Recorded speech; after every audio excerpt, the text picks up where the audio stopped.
pour vérifier que ce Père Noël était bel et bien le vrai. Bonjour, mademoiselle. Ça va bien? Oui.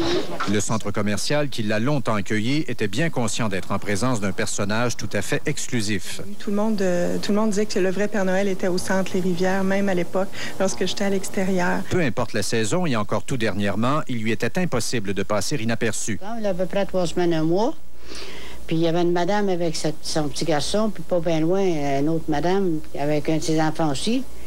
Maman, quand le Père Noël, c'est le Père Noël.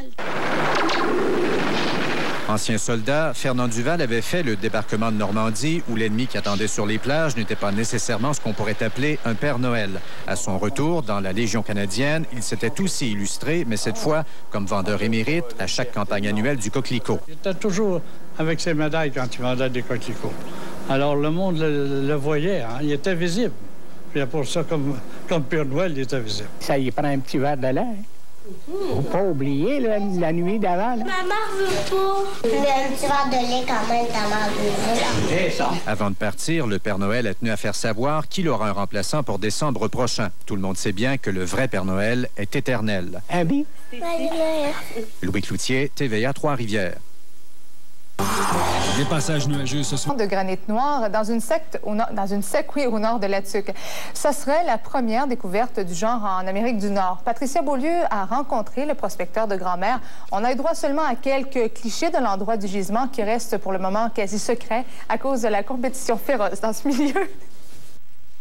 Ça, c'est le fameux noir que j'ai trouvé. Florent Bédard a découvert par hasard un gisement de granit noir dans le sol du Haut-Saint-Maurice alors que la pluie faisait briller la partie d'une montagne. Je me suis aperçu qu'il y avait une place de la montagne, il y avait une butte que la roche reluisait puis c'était comme noir.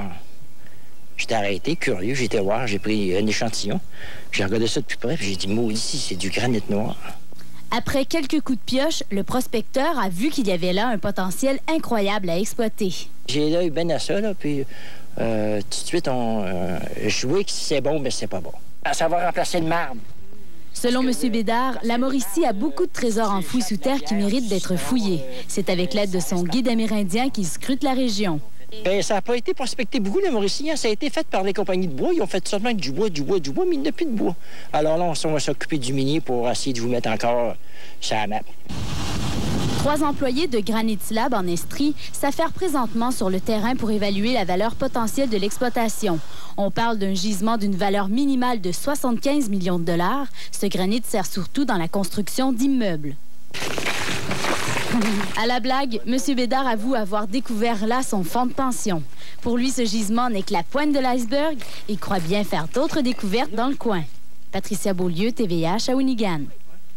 Les citoyens de la municipalité de Clovan, en Haute-Mauricie, ont assisté impuissants à un incendie qui a détruit 3 immeubles, dont 2 entrepôts dans la nuit de vendredi à samedi. Les dégâts auraient pu être pires encore puisque aucun service d'incendie ne dessert l'endroit. Ce sont les citoyens qui ont dû combattre les flammes jusqu'à l'arrivée de l'équipe de la Société de protection des forêts contre le feu 1 heure plus tard.